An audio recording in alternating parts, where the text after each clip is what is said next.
e que já nos passos do pai, já seguindo, acompanhando os passos paternos, já na Câmara Federal em Brasília, conseguiu criar a comissão CPLP, dentro da Comissão de Relações Exteriores da Câmara de Deputados, que já tem ensaiado os seus voos, portanto, nessa área da lusofonia.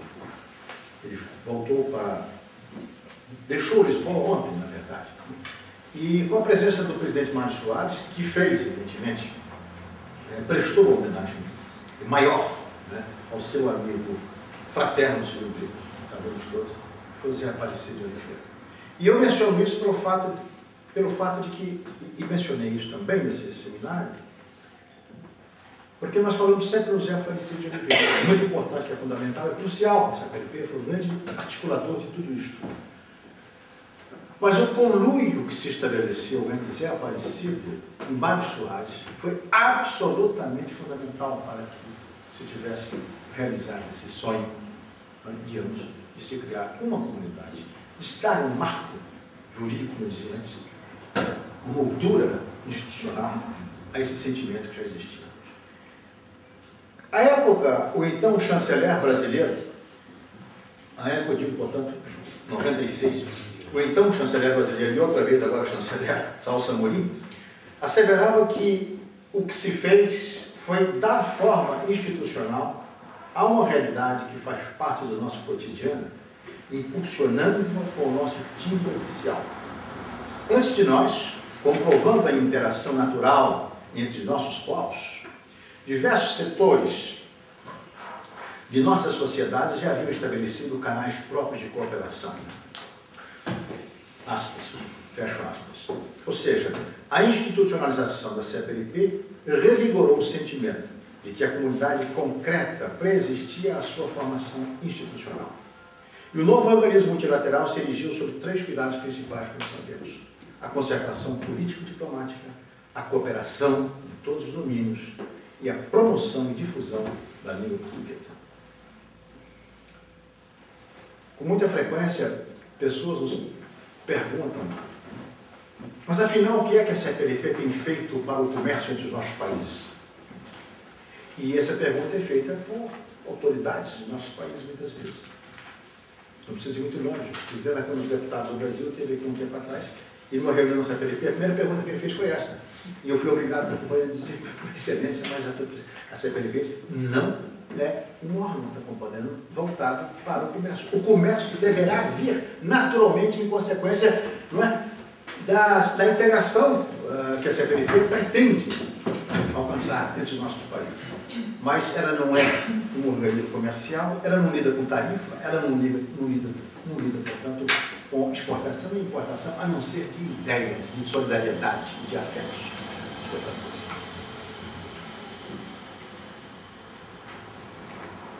Ao longo de seus 12 anos, a CPLP tem demonstrado um grau crescente, inegavelmente crescente, de maturidade política e institucional, aprofundando o entendimento entre os Estados-membros e ampliando o diálogo com terceiros países e outros organismos regionais e internacionais. Nesse sentido, tem desempenhado valioso papel de mediador em crises político-institucionais ocorridas no interior de alguns dos seus Estados-membros. Isso não aparece no jornal, naturalmente, mas devo dizer que tem sido realmente importante, de uma grande eficácia, a atuação da CPLP na mediação de crises observadas no interior de alguns dos nossos estados. Vamos ser concretos, no caso, por exemplo, 2 crises na Guiné-Bissau, sérias, uma em São Tomé e Príncipe, e algumas no Timor-Leste. A CPLP tem estado sempre presente, e é uma presença amistosa, bem recebida, não é? Por esses países todos, de modo que, só que evidentemente isso, como se diria no Brasil, não dá ibope, ou seja, não chega a estar nos jornais, felizmente.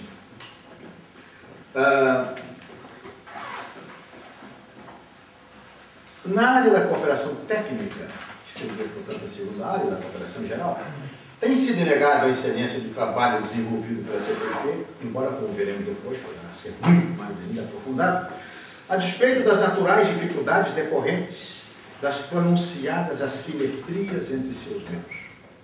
Essa é outra coisa que trataremos de seguir.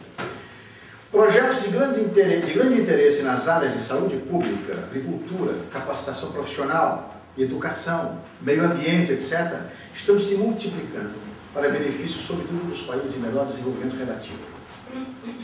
Finalmente, eu diria um pouco também, aqui já para adiantar, que há uma tendência natural, por parte dos nossos países doadores, no caso, ou como se diz aqui, dadores, de cooperação, que prestam a cooperação, sobretudo, que é Brasil e Portugal, há uma certa tendência natural, de se privilegiar o bilateral.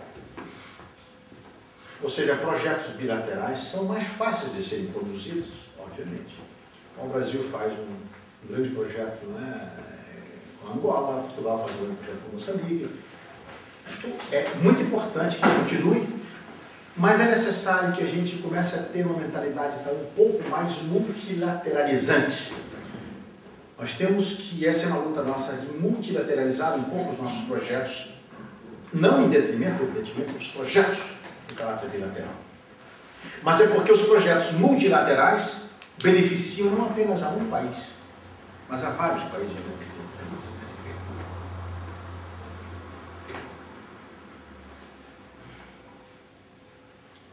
Projetos de grande interesse nas áreas de saúde pública, portanto, repito, agricultura, capacitação profissional, educação, meio ambiente, estão se multiplicando. E, obviamente, os beneficiados, como eu dizia, não é apenas um país, mas são vários. Finalmente, a terceira vertente da CPLP, de atuação da CPLP, tem a ver com a questão da língua e da cultura. Embora a identidade linguística e o patrimônio cultural comum constituam o alicerce da comunidade e o elo fundamental de ligação entre seus membros, é forçoso reconhecer que justamente nesse campo residem até agora as suas maiores deficiências. Não se encontrou ainda talvez uma estratégia comum que possa dissolver uma série de dúvidas e perplexidades, encaminhando a questão de maneira mais eficaz. Sabemos todos que a língua portuguesa é hoje a quinta mais falada do mundo, a terceira mais falada do mundo ocidental. É uma língua falada por mais de 240 milhões de pessoas.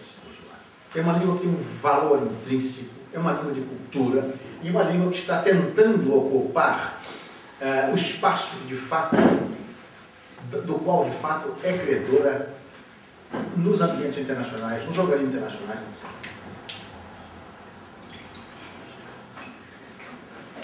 Entretanto, o próprio instituto que foi criado para promover, difundir, defender essa língua tem funcionado muitíssimo mal.